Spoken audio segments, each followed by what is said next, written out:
Hello ladies and gents! Welcome back to another epic replay, this time from World of Warships. I know. Today we were supposed to look at the sound asset related mods in World of Tanks, but then I got this fun replay from James3. Thanks a lot once again, mate. I thought to myself, we didn't have any quality ship related action on the channel for a while, so definitely should change that. Don't worry though, the mods will come next week for sure. Right then, so what do we have here? Well, James3 will be taking out the Derzki for a spin, which is the Tier 3 Soviet destroyer, a relatively late addition to the game. Now, the early Soviet destroyers are regarded by many as the worst ships in the game, with an extremely low torpedo range and not enough guns to make up for it. Sounds awful? Well, get a load of this. Alright, so here we are in the Derzki, Tier 3 Soviet destroyer. It's quite a nice matchup actually. There are plenty of fat, juicy battleships on the enemy team as well, which is definitely something to look forward to. Now the Derzki and, well, to be honest, the whole Soviet destroyer line is a funny thing. And they really didn't make themselves a good name, at least in the lower tiers. I mean, you can see there on the deck that it has only 3 single-mounted guns, and those are only 102mm cannons. So, while the turning speed is actually quite nice, it's not something that will be able to do a whole lot of damage. At least not under normal circumstances. But that's okay. Those are quite a few torpedo tubes there on the deck, aren't they? Well, that's right. This ship has 5 of them. Yay! And the torpedoes have a 3km range only. No! That's very bad indeed. This basically means that with a surface detectability range of 6 km, you have to basically go through completely spotted for the last 3 km to be able to launch your torpedoes with the chance of them hitting something. And of course that also completely, well, mostly rules out the chance to lock down passages, as 3km range is, for the example, not really enough to close down the pass between the Solomon Islands here on this map. So you have to do a lot of sneaking, and actually it's quite of a schizophrenic gameplay that you have to do in the Derzki. It's all nice and quiet in the beginning, for a long time trying to sneak around the island edges, look for opportunities. Just listen to this.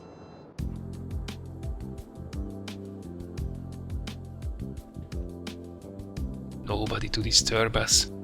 It's all relaxed. Probably the most relaxed gameplay you will ever have in a destroyer.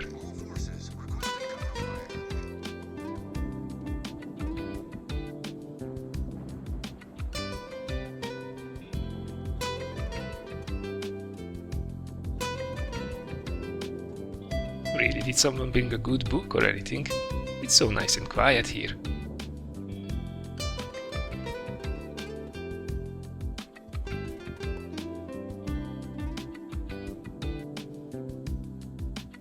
Oh, there is someone in the middle. That's okay. Nobody seems to be disturbing us here.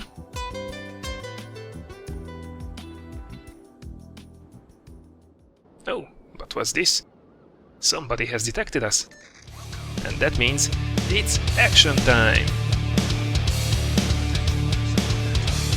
Look at that. 2, 4, 6, 8, 10!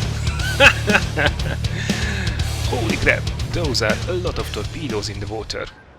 And of course not just from us, there was bound to be an enemy destroyer as well. And look at the reload, it's actually pretty nice. I think it's a base 20-second reload for the tubes. So that means, right now, we are ready to launch another spread of 10 torpedoes at the enemy. It's just something that not a lot of ships can handle, and if somebody gets caught in that fire, within 3 km, there is absolutely nothing they can do. Now, unfortunately, in the beginning, being hidden behind that little corner of the island, we didn't really spot these ships before for our team. Not that they would have... and oh, what the hell? Low tier destroyer gameplay, which means you have to be at least as watchful for your teammates launching torpedoes directly at you than you have to be for the enemy destroyers.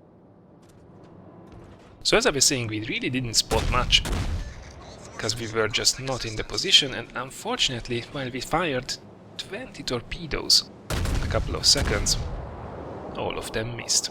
And with this short range, if you miss the original target, that's pretty much the whole salvo completely wasted. Now you can see that there isn't really much you can do with the guns. I mean, sure, you can score a couple of hits, but nothing that would be too much of a deterrent for this mess of enemy ships. You also just can't get closer now. As soon as you move out of cover, you will get spotted, especially if you fire. But latest within 6 kilometers you would get spotted anyway, and there is just no chance that in that mass of enemy ships you would be able to get close enough to be able to launch your torpedoes. But at least we were not caught in a crossfire either, so we can try to look for new opportunities, which is something that you have to very, very vigilant about. And if you look at the map, the middle seems to be awfully quiet and empty. There is nothing here from our side, and there is... From the 3 destroyers, only 2 of them have been spotted until now. At least to my knowledge. So that means there's a very, very good chance that somebody is trying to sneak through the middle right about now. That's okay. We're in a Soviet destroyer, so we can probably out-sneak them.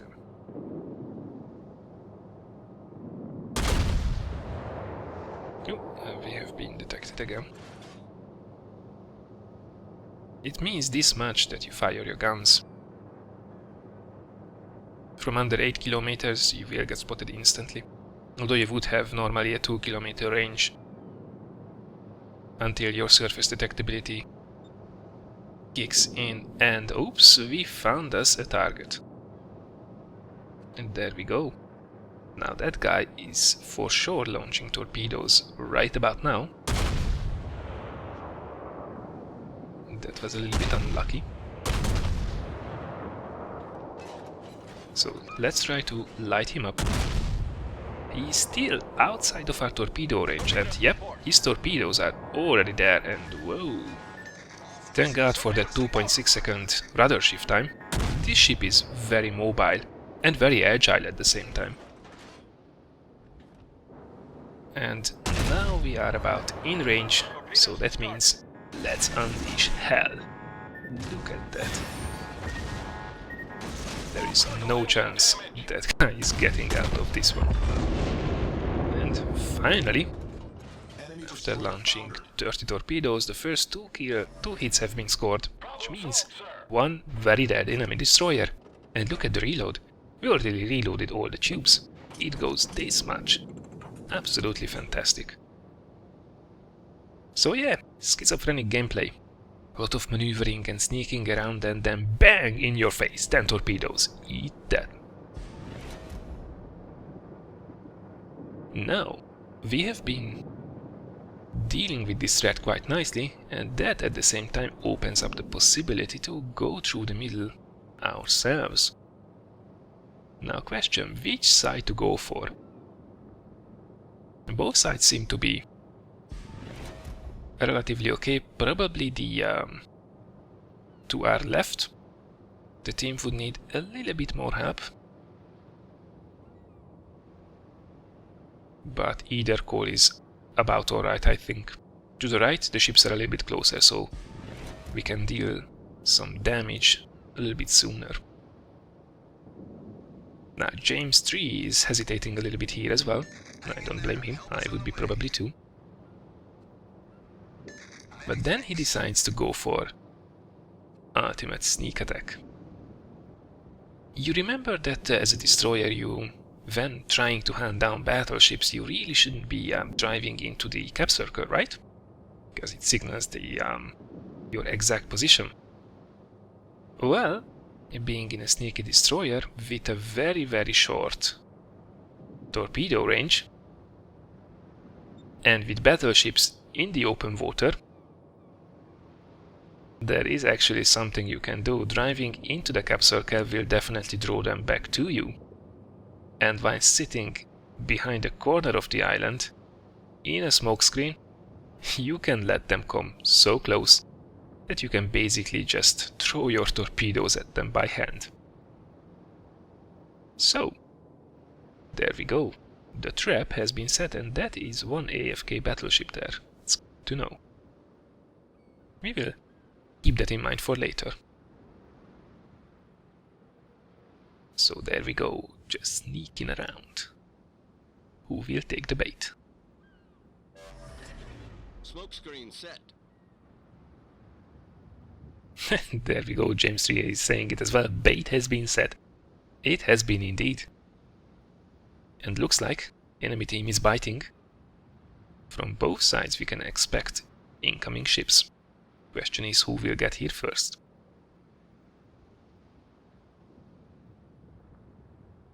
Well, if we are lucky enough, we can ambush them with about 10 torpedoes before they can realize what's happening to them.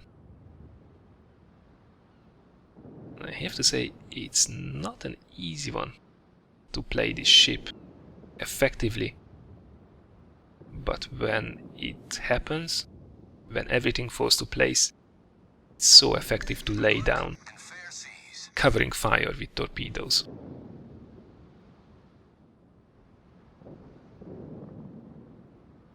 Oops, there we go.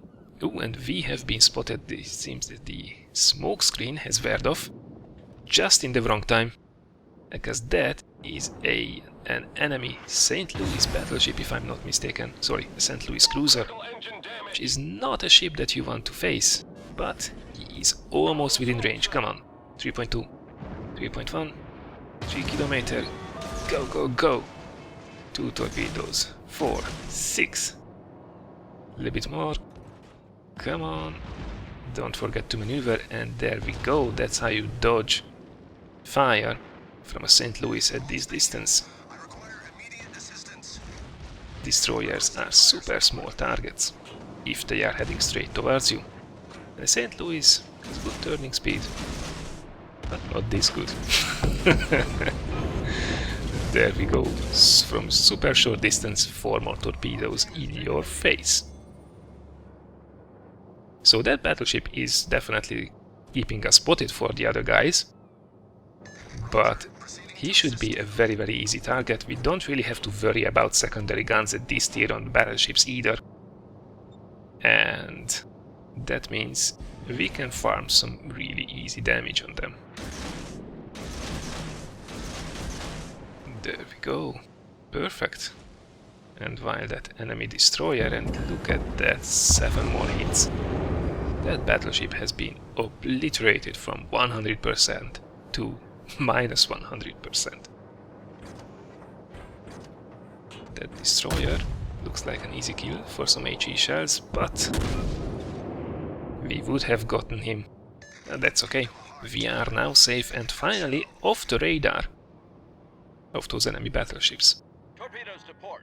Now once again, oops, and there goes some torpedoes. Always assume that torpedoes are in the water when you spot an enemy destroyer. So only 2 battleships left, which is good news. We could use a little bit more damage. There is nothing such as enough damage in a run. But unfortunately, those battleships are in the open and they are sticking together.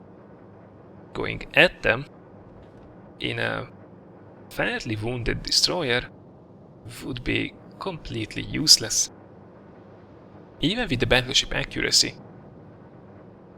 And oh, just seeing that I'm blind, one of them is actually a cruiser, which means definitely a no-go. It's actually, I think, one of the German tier 3, maybe the Dresden.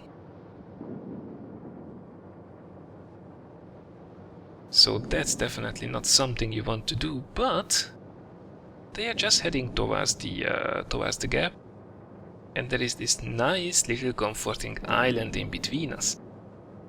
It would be a damn shame if someone would sneak around and surprise them on the other side now, would it? So let's try to do exactly that.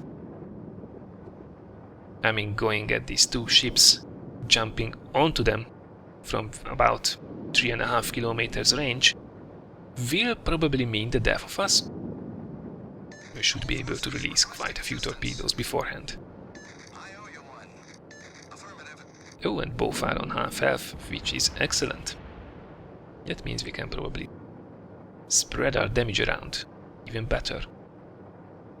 Potentially take them out with one load of torpedoes. Now, first target should definitely be the Dresden.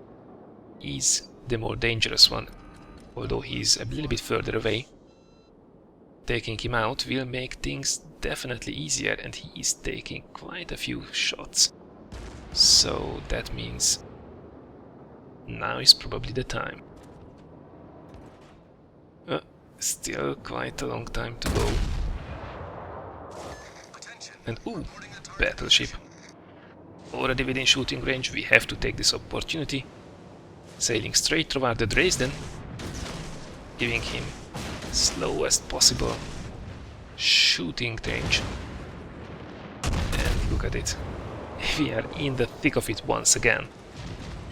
So much for quiet times, and we are just about reloaded, but our health is melting away. Getting knocked out. The battleship is down. Quick! Release the torpedoes! And just in time. And this is how you go out in style. So, this was a funky little run in the Derzki, the Tier 3 Soviet destroyer in World of Warships. Turns out it can be quite a bit of fun after all. You just have to switch to Mad Scotsman mode, and with a bit of luck there will be a trail of sinking ships in your wake. 16 torpedo hits, 5 kills and over 62,000 damage is very good at Tier 3. Well done, James 3, GG, and thanks a lot for sending in this entertaining replay. I hope you guys had just as much fun watching it as I did. If you did, thank you very much for considering giving it a like or sharing it. As for the remaining content of the week, there is a triple light tank review heading your way from World of Tanks, and there will be also a new article on the Canadian tank ace Radley Walters on the Wartime blog, so stay tuned for the rest of the week as well. Take care guys, and I look forward seeing you again in one of the next videos.